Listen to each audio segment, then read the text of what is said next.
Hey everybody, zjayfi here from OSG. I just wanted to go ahead and do a quick raid build video. This is mostly for the new people that we're going to have running the raid with us. So I'm just going to go through this really quick. We pretty much only need 4 builds to clear the Iron Horse raid, along with a few other optional ones. The first one is DPS. I think pretty much everybody knows how to make a DPS build now at this point, but here's how mine's set up. I went with the Technician. This is a recent addition just because now we only get 1 charge on a tier 0 hive, but you get 2 charges with a 2 hive, a skill 1 hive. So I figured I might as well get the free skill tier, and that way I got a charge to pick up my buddy, and then I can still have 1 for myself. I went with the Ravenous.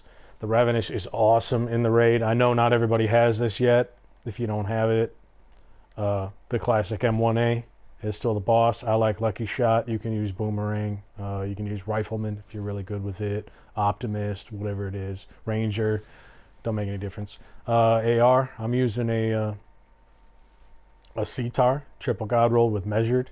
Measured is awesome. Not so much that it buffs your damage, because the damage buff mostly gets eaten up by the lower firing rate, but because that lower firing rate will allow you to zoom in on the head, it'll allow you to zoom in on the weak points. I just really like that that really hard-hitting, slower firing stage, because I can just melt people with headshots or weak point damage. So that's great. Pistol doesn't really matter, because you very rarely use it, almost never. I don't think I ever pull my pistol out during the raid, but I do have a military M9, damage target out of cover. I put Optimist on it. I have a Grupo Sombra mask, crit hit chance, crit hit damage on everything, crit damage of the mod slots. I put a red mod slot on that. Always have Coyote's mask available. I can put that in there if I need to. I've got Unbreakable at the moment, but once we get a little bit more confident in the raid, I'm definitely going to be switching back to Glass Cannon, I think. Fenris, or I'm sorry, not Fenris. Providence holster, Providence backpack with Vigilance. We've got the Petrov Contractor's gloves, damage to armor, and the Fox's Prayer high-end knee pads. For the damage to target out of cover. Running a Fixer drone. It's not very powerful, but it is a tier 2, so it's a little bit more powerful because of the Technician than it would be if I was running some other specialization. I always put the concussion grenades on when I start the raid, but for a normal play, PvE play, I like to be able to fry dogs and stuff with those EMP grenades. Also, I can pop in the tardigrade armor, and I don't take a whole lot of penalty. If I do want to continue to run a Providence, I can have the Providence mask right there, or I can put in Coyote's mask. Obviously I already talked about that. So be ready with some substitute pieces. If you need substitute pieces, be ready for the Coyote's mask. Have another brand set, maybe you know, I think I have a Cheska gloves, I believe I can throw in there. No, I don't. Well, it doesn't matter. Just be ready with some substitute pieces in case it turns out that you need to swap around a little bit. If you need to be the person running tardigrade or whatever. My crit chance, crit damage is 46 and 202% critical hit damage with the Ravenous. I don't take a huge hit when I put in the tardigrade. I still got 41, 163 with the Ravenous. That's plenty. So I can be the tardigrade running person if I have to be. It's not a big deal. So that's your DPS you're going to run. The other one that you may need is the Vanguard build. I had to gut mine because the Foundry donation project, so I had to donate all my Foundry stuff, and I haven't had a chance to rework it. But basically this revolves around the Bulwark Shield, which should be in the neighborhood of 13 million to 15 million health if you want it to survive the machine guns. I have the Reviver Hive. You can run Alp Summit Motherly Love gloves with this and get the shield damage buff. You could also run a Forge holster. The most important thing is that you run Protector for bonus armor and Vanguard. I'm giving my team 1.05 million armor, every time I flash my shield, and that's what this build's all about, is buffing the team, and I'm able to protect them all during the final boss when she activates those machine guns. I'm using 2 pieces Badger Tough for total armor, piece of Gila for total armor, but there's a lot of ways you can do this. I think I'm using armor regen on everything. Yeah, but there's a lot of ways you could do this. So this has been changed to have shield health with 1% armor regeneration. You could also use 2 pieces Golan, get armor regeneration that way. You could use the Emperor's Guard knee pads and get armor regeneration that way. There's a lot of ways you can set this up that are all viable. Just make sure you're using the Liberty pistol. This is a crappy one, but I have a better one somewhere. That's the way to do the most damage possible with a build that's not really designed to do damage. So Liberty pistol, bulwark shield, armor regen, shield health. Those are what you're looking for in this build. Vanguard being the most important part of it, because you're going to be buffing the team. The third build that you may need is the Raid Medic. This particular one has a crossbow, so I get the 15% outgoing healing. I've got a mechanical animal. It will be difficult to get an overcharge with 6 yellows with that, but let's say I've already just used my gloves a minute ago. Now I need an overcharge for me. I want to get my hive back or my heal back. I can try using this. Might work, might not. Got my Optimus pistol in there. Sweet Dreams, so I can melee somebody if they're up in my face. If they're purple or red, I can get a one-hit kill on that. Empathic Resolve, very important. 15% extra damage for anyone I heal. And then I've also got the Future Initiative backpack, so I get 120% extra healing for anyone within 5 meters of whoever I've just healed first. So I get healed, and the people within 5 meters of my target get healed 120%. I went with a split of repair skills and skill haste because I like my skills to come back real fast.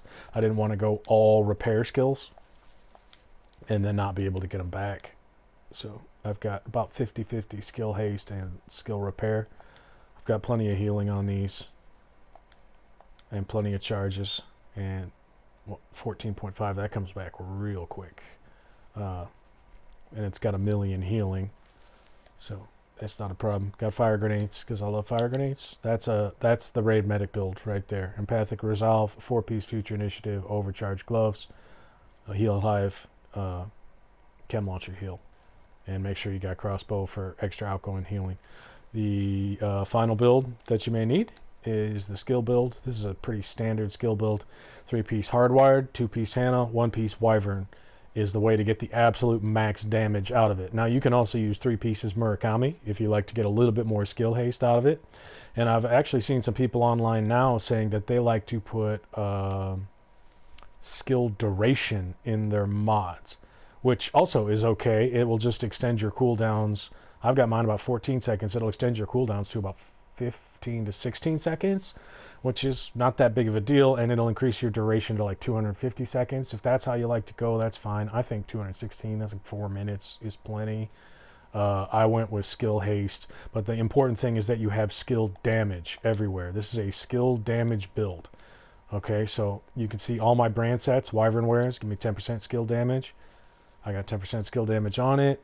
2 pieces Hannah, 10% skill damage, 10% skill haste.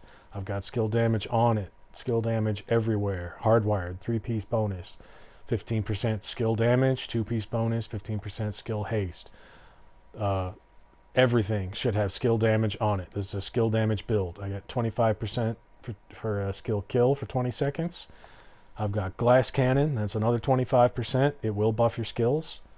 You don't have to use glass cannon. You can use kinetic momentum if you like. It's perfectly viable. And you have to use perfectly in-sync rifle. If you don't have that, just a regular in-sync rifle will work. And I've got an in-sync pistol. And of course the Sweet Dreams melee. I like to use the Technician with this because that's 10% more skill damage. My striker base is about 80,000. My turret base is almost 130,000. Once these get pumped up with all the bonuses and all the additional skill damage I get from glass cannon and from tech support and from this, I'm really talking big numbers. I'm talking upwards of 260,000 a shot with this, over 180 with this, and then if I have a teammate buffing me as well, sometimes this will easily clear 300k, maybe even as high as 330k, per shot with this. And considering how fast they shoot, that's a lot. It's a lot of damage. So that's it. Skilled damage build. One other thing you may possibly need, 100% hazard protection. This is only for one brief section of the raid at the very end where there's a bunch of riot foam and we got to run through it in order to get some switches hit. The way to do this is with 1-piece Yawl, 2-piece Seska, 3-piece 511. I wrote weapon damage onto some of these 511 pieces. So I've got 4 reds in it. I've actually got some solid numbers in this build damage-wise, as you can see. But all this is really for is just one brief section of the raid where we do need hazard protection. I think it has 87%, I believe. Is its hazard protection? Yes, 87.3%. Which is enough to run through those little riot foam things. And that's all you really need it for anyway. We made these mostly because when Iron Horse came out, everybody thought, oh, you need hazard protection, you need hazard protection. Well, we turned out it was a debuff and not a hazard. That was the heat debuffs in the Foundry were all debuffs. They weren't hazards. So you don't really need that. So that's pretty much it. These are the 4 builds we want you to have if you're going to run the raid. You should have all 4 of these in some form or another.